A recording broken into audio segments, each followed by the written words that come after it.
Assalamualaikum warahmatullahi wabarakatuh. Alhamdulillahi rabbil alamin wa bihi nasta'in ala umuri dunya waddin. Asyhadu an la ilaha illallah wa asyhadu anna Muhammadan abduhu wa rasuluhu allazi la nabiyya ba'da. Yang pertama, di sini saya akan menjelaskan sebagai tugas dari akhir semester yang diberikan oleh Ibu, yaitu tentang mata kuliah konsep dasar IPS atau ilmu pengetahuan sosial. Yang pertama yang ingin saya jelaskan adalah mengenai konsep dasar sejarah. Konsep dasar sejarah itu terbagi banyak, namun di sini saya menjelaskan hanya sebagian saja, yaitu yang pertama peristiwa.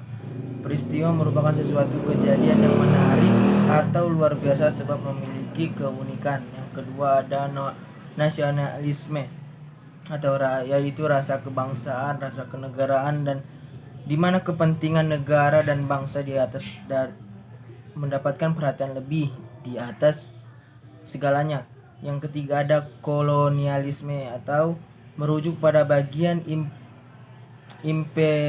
imperialisme dalam ekspansif bangsa Eropa Barat ke bagian wilayah lain dunianya. Yang kedua, di sini saya akan menjelaskan mengenai konsep dasar geografi. Konsep dasar geografi juga berkenaan dengan beberapa konsep yang di sini saya akan menjelaskannya hanya beberapa saja karena durasi yang dibatasi. Yang pertama ada lokasi, yaitu mengkaji tentang letak suatu objek di permukaan bumi. Yang kedua ada jarak, berkaitan dengan lokasi yang dinyatakan dengan ukuran jarak lurus di udara. Yang ketiga ada keterjangkauan, kondisi medan yang berkaitan sarana angkutan dan transportasi atau penurunan wilayah. Yang ketiga saya akan di sini menjelaskan mengenai tentang konsep dasar antropologi, yang manusianya merupakan makhluk yang memiliki manusia itu tersendiri adalah makhluk yang memiliki peradaban. Hal ini dibuktikan seperti zaman manusia purba sampai saat ini. Keunikan dalam hal percobaan ini tidak dimiliki oleh makhluk lainnya, sehingga para ilmuwan tertarik untuk mempelajari tentang manusia, dan ilmu yang mempelajari manusia disebut tentang ilmu antropologi. Permasalahan yang ada di dalam pembahasannya antara lain tentang ilmu yang mempelajari tentang manusia. Yang selanjutnya ada psikologi atau konsep dasar psikologi, yaitu anak dari psikolog. Psikolog itu sendiri mempunyai arti sebagian ilmu yang mempelajari tentang prinsip atau perilaku manusia. Sedangkan manusia tidak bisa hidup sendiri atau yang bisa dikatakan dengan makhluk sosial, yaitu makhluk yang tidak dapat hidup sendiri. Dalam suatu sistem sosial, manusia itu apabila mempelajari tentang sistem sosial disebut dengan sosiologisme. Yang selanjutnya saya akan menjelaskan tentang ilmu politik dan pemerintahan. Ilmu politik adalah salah satu cabang ilmu sosial yang berdampingan erat dengan cabang ilmu lainnya, yaitu walaupun ilmu itu saling berdampingan dan berhubungan erat, tentunya ada batasan-batasan antara ilmu politik dan ilmu sosial lainnya dengan melihat sifat dan ruang lingkup ilmu politik itu sendiri. Sistem politik hanya merupakan salah satu dari bermacam-macam sistem yang terjadi di masyarakat, seperti sistem ekonomi, sistem sosial, dan lainnya. Setiap sistem tentunya memiliki tujuan dan fungsinya masing-masing untuk menjaga kelangsungan hidup dari masyarakat tersebut. Pemerintah sendiri merupakan sebuah kontak atau tolak ukur pembangunan suatu bangsa negara yang maju, ialah karena adanya pemerintahan yang baik.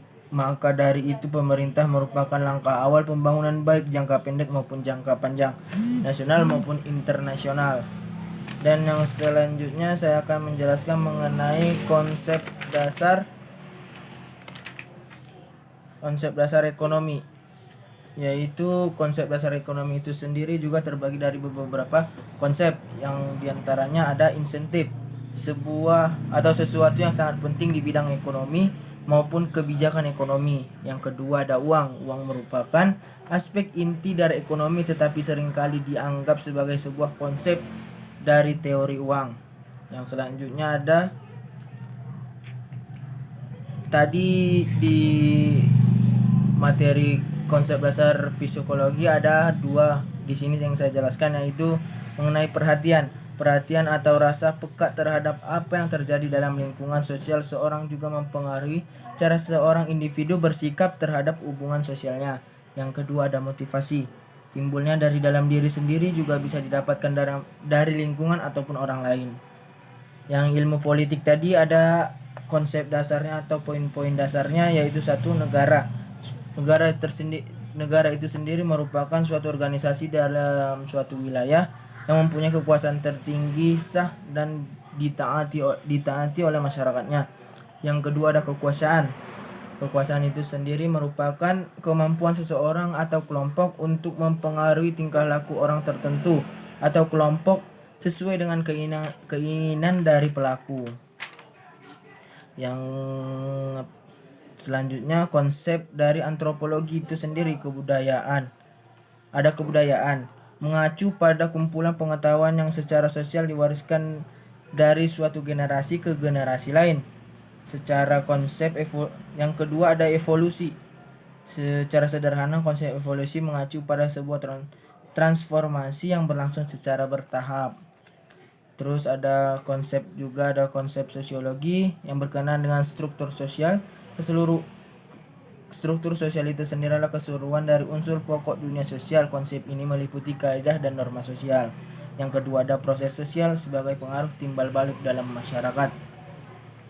Mungkin cukup sekian yang dapat saya sampaikan. Kurang dan janggalnya saya mohon maaf. Kepada Allah saya mohon ampun. Semoga apa yang saya sampaikan dapat bermanfaat bagi saya maupun bagi saudari-saudari sekalian. Wabillahi taufiq wal hidayah wa ridho walina. Assalamualaikum warahmatullahi wabarakatuh.